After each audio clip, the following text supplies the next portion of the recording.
everyone. Welcome to Design Your Life Studio Building in Kunda Body. Welcome.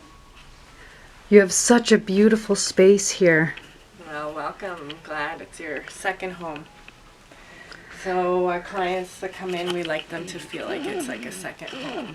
They can come in here, they can relax, take a load off their mind, take a load off their heart, and most importantly, take that pressure and the baggage off their body. So when did you first find your spiritual self in order to help others? Ooh, that might be a question to sit down for.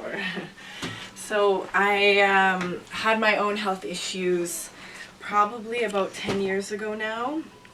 And I was running from appointment to appointment. I was running to different physio appointments, doctors, massages, psychologists, reiki, and all these different appointments just to get better. Nobody directed me. I was trying everything. So I had over 9 car accidents in my time. So I'm only 35 years old. And the last car accident wasn't a major one, but it was one that really did take me out. So that's how I got started, is on my own healing journey, so that I could feel better. How is your healing journey going? How are you feeling? I'm feeling good, and it's funny because everyone probably thinks I'm in perfect tip-top shape. But the thing about the body is the body is constantly spiraling back to old things that we aren't quite expressed yet. So that's why Kunda Body is beautiful, because Kunda actually means spiral. So your spiral body. So I spiraled back. So what happened is I actually hurt my knee 3 weeks ago. So my knee was a sports injury 10 years ago, and it gave me trouble on and on and on and off and on and off and on and off, and I just thought it was a sports injury.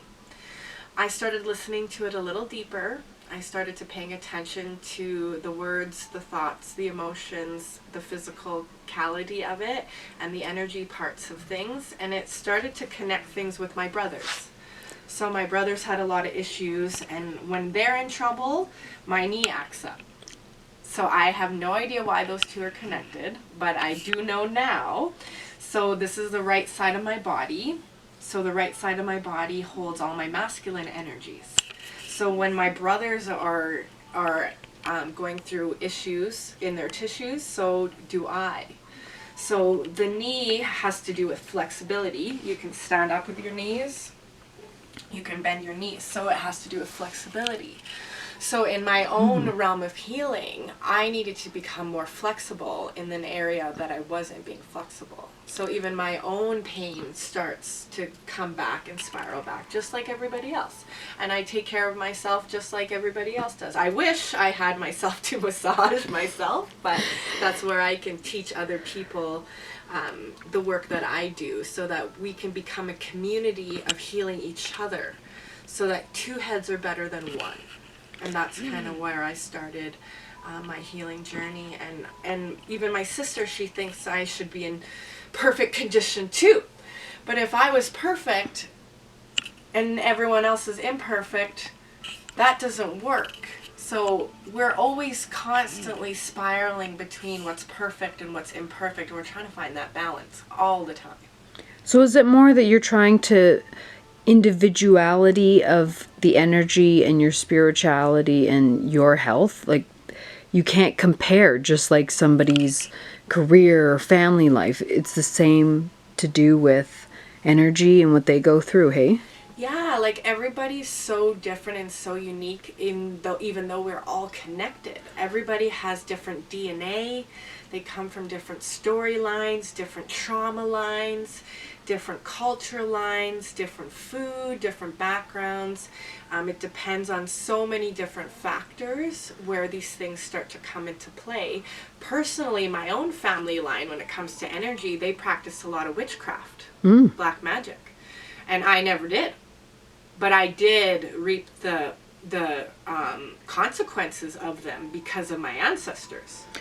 Oh, it follows through. That's what we were chatting about earlier, how past lives regression affects today's life. So when I started in my journey and wanting to be a fashion designer and a hairstylist, and I wanted to create this business, and it was, I always say, I went from vanity to insanity, but I love that because this is my path now. So when I was working with all that kind of stuff, that's when I noticed I wasn't getting what was in my heart. I wasn't manifesting what was here.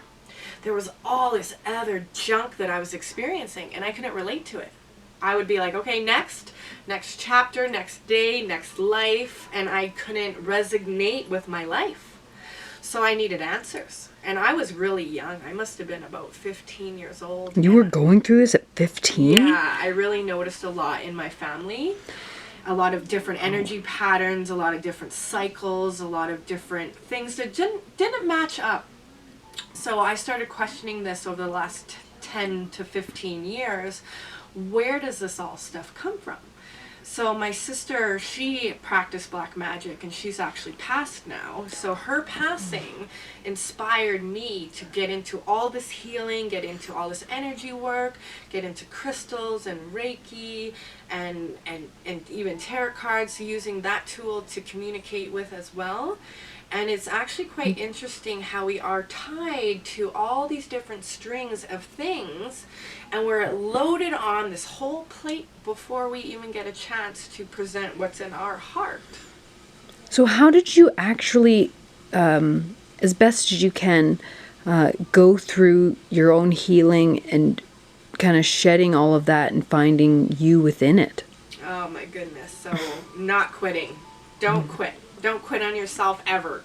There's been so many times where I did want to quit, where it's like, I quit, I suck, I'm in pain, nobody has answers. But number one is just don't quit on yourself. Like, you're worth it. You're worth it to keep going no matter what. Even if you have nothing and you're a bum on the streets, it doesn't even matter if you have no dollar to your name. You never want to quit on yourself. So that's where I started, is I needed answers and I didn't want to quit on myself.